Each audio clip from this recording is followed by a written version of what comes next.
وقال الله تبارك وتعالى في مقام آخر ألا بذكر الله تطمئن القلوب.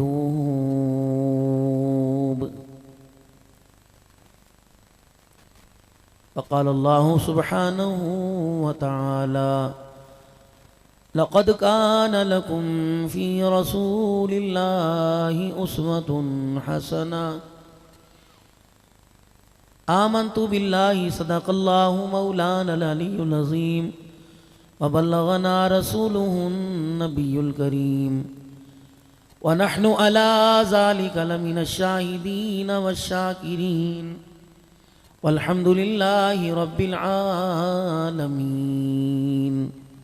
درود پاک.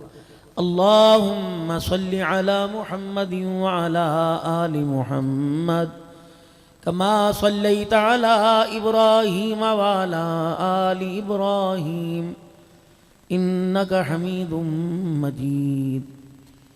اللهم بارك على محمد وعلى آل محمد كما باركت على إبراهيم وعلى آل إبراهيم إنك حميد مجيد.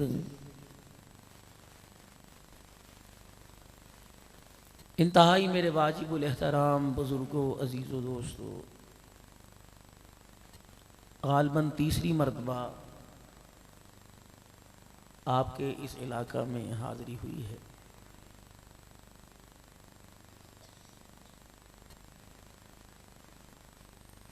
اور تینوں مرتبہ جب مجھے دعوت دی گئی تو ہم نے آپس کے اندر یہی مشورہ، یہی مذاکرہ کیا کہ اللہ تعالی ہمارے پڑوس میں آنا چاہتے ہیں. قریب اتنا ہے کہ سانس لینے میں دیر ہے، اس تک پہنچنے میں اتنی بھی دیر نہیں. قریب ہمارے اتنا ہے، دونوں دانتوں کے درمیان روٹی کا نوالا ہو، اوپر والا دانت روٹی کے نوالے کو نیچے والے دانت میں نہیں لے کے آتا. اللہ جل شانہ اس سے بھی زیادہ ہمارے قریب اتنا ہے کہ یہ آنکھ کی دونوں پلکیں، ان میں تو فاصلہ ہو سکتا ہے، بندے اور رب کے درمیان اتنا بھی فاصلہ نہیں. لیکن اتنا قریب ہونے کے باوجود وہ پھر بھی ہمارے پڑوس میں آنا چاہتا ہے.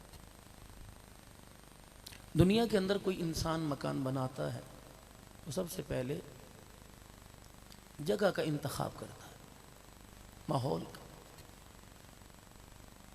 اور 4-5 چیزوں کو سامنے رکھ کر مکان کے لیے جگہ خریدتا ہے. پہلی، وہاں کا ماحول اچھا ہونا چاہیے، ٹرانسپورٹ کا نظام بالکل قریب ہونا چاہیے، بیمار ہو جائیں تو اسپتال ہونا چاہیے، بچوں کی تعلیم کے لیے اسکول ہونا چاہیے، اور دوسرا تفریح کے لیے کوئی میدان یا کوئی پارک ہونا چاہیے. اور ضرورت زندگی، دال، نمک، کپڑا لتا، وہ مارکیٹ بھی وہاں ہونی چاہیے. حالانکہ علماء کرام بیٹھے ہیں جنہوں نے نبی علیہ السلام کی حدیث مبارکہ پڑھ کر آپ حضرات کو سنائی. ان سے پوچھئے مکان کہاں لینا چاہیے، کہاں بنانا چاہیے؟ فرمایا وہاں مکان لو کہ تمہارے گھر اور مسجد کا فاصلہ بہت قریب. مکان ایسی جگہ لو جہاں دین کا ادارہ ہو، مکان ایسی جگہ لو جہاں کوئی اللہ والا موجود ہو. گزشتہ دور میں جن محلوں میں اللہ والوں کی گھر ہوا کرتے تھے ان کی 4 گنا زیادہ قیمت ہوا کرتی تھی. یہاں تو جب مکان لیں گے سب سے پہلے وہ یہ دیکھیں گے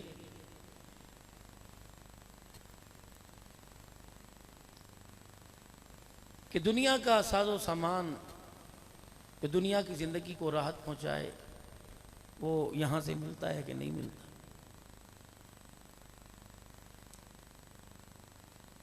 دیہاتوں سے شہر آنے کی وجہ یہی ہے کہ بچے تعلیم حاصل کر رہے ہیں اور وہ تعلیمی معیار دیہاتوں کے اندر نہیں، گاؤں دیہات کے اندر، اس لیے شہر جا رہے ہیں۔ اگر یہی نیت بدل جاتی اور قدم اٹھتا کہ میں اپنے بچوں کو اعلیٰ سے اعلیٰ دینی تعلیم دینے کے لیے، مفتی بنانے کے لیے، شیخ الحدیث بنانے کے لیے ایسی جگہ جا رہا ہوں جہاں یہ ساری نعمتیں میسر آئیں، تو اس کا یہ ہجرت کرنا بھی اس کے لیے قیامت کے دن اللہ کے دربار میں مغفرت کا سبب بنتا۔ ہمارے پر محنت کرنے والوں نے محنت ہی ایسی کی،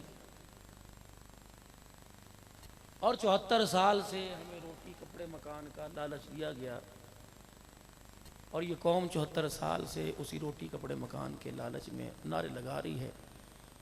پالیسی وہی ہے، کام وہی ہے، لائن وہی ہے، 5 سال کے بعد چہرے بدلتے ہیں، مخلوق کو پھر دھوکہ دیتے ہیں، 5 سال کے بعد پھر چہرے بدلتے ہیں، مخلوق کو پھر دھوکہ دیتے ہیں۔ جلسوں کے اندر بیٹھ کر قسمیں بھی اٹھائیں گے، ہاتھ بھی اٹھائیں گے، ختم نبوت کے چوکیدار بنیں گے، نفاذ شریعت لے کے آئیں گے، اللہ والوں کو آگے لے کے آئیں گے۔ یہاں سے نکلنے کی دیر ہے،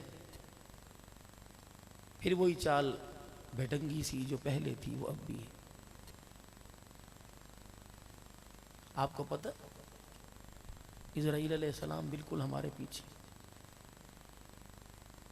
باپ ماں بہن بھائی استاد شاگرد سے، پیر مرید سے دور ہوتا ہے، ملک الموت ہمارے سے دور نہیں،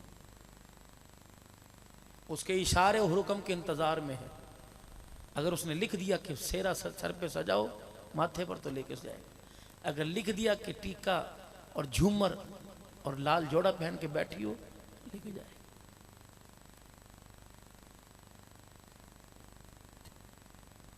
موٹر سائیکل پر بچوں کو اسکول چھوڑنے کے لیے گیا اور کہا میں پورے جب گھنٹی بجے گی 12:30 بجے لینے آ جاؤں گا۔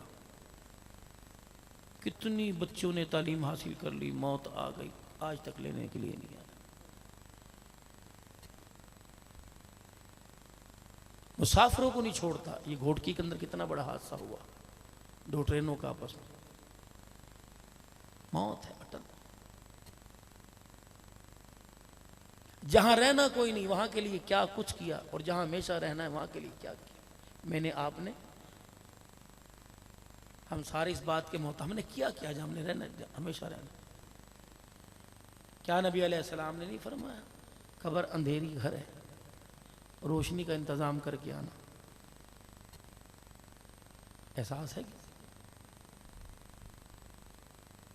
قبر سانپ اور بچھوؤں کا گھر ہے، کوئی کہہ دینا کا ہے۔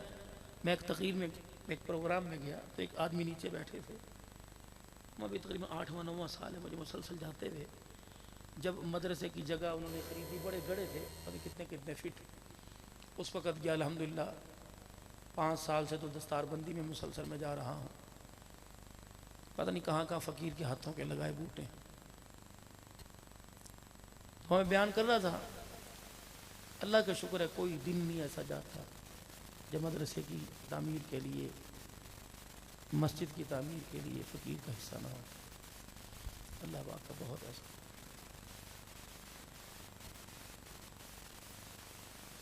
بہت پیاری لائن ہے۔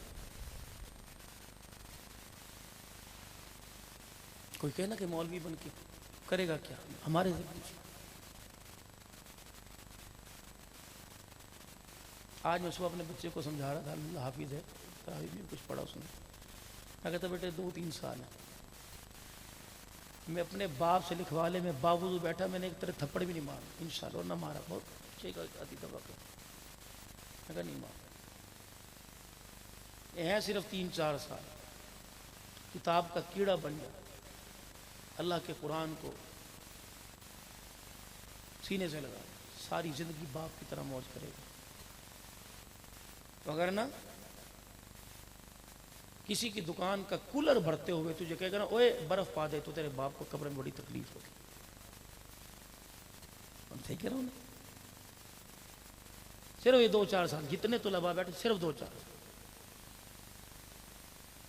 اپنے اپنے اداروں سے تم آئے ہو، 2-3 باتوں کا، مدرسے کی روٹی کی کبھی اس پر انگلی نہ اٹھانا،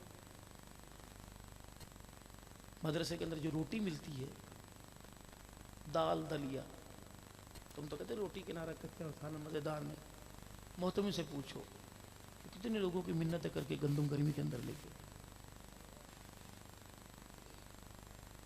پنکھے کے نیچے تمہیں 24 گھنٹے بٹھا رہا ہے، بجلی کوئی نہیں، جنریٹر کا انتظام کر،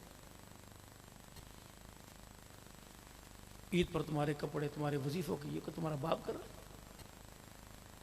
اگر تم کامیاب ہونا چاہتے ہو تو لبا جتنے بیٹھے مدرسے کی روٹی پہ کبھی انگلی نہ اٹھا۔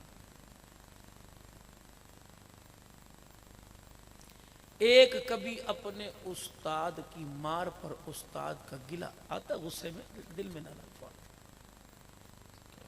شہزاد پور کے اندر پروگرام تھا، شیخ الحدیث صاحب، میں نے حدیث پڑھی نہیں سنی، اور وہ معتبر شیخ الحدیث شہزاد پور کے جامع حسینیہ تھا، فرمانے لگے استاد کا ڈنڈا تعلیم کے لیے جسم کے جس حصے پہ لگ جاتا ہے اس پر جہنم کی آگ حرام ہو جاتی ہے۔ تیسرا، اللہ کی مخلوق سے کوشش کرنا کہ دعا لو، بد دعاؤں سے بچنا، خواہ ولی اللہ کی ہو یا کسی چور ڈکیت کی۔ یہ ہونا کہ تیری لگ دی کوئی نہیں، جب لگ گئی کہ تو اٹھے گا بھی کوئی نہیں۔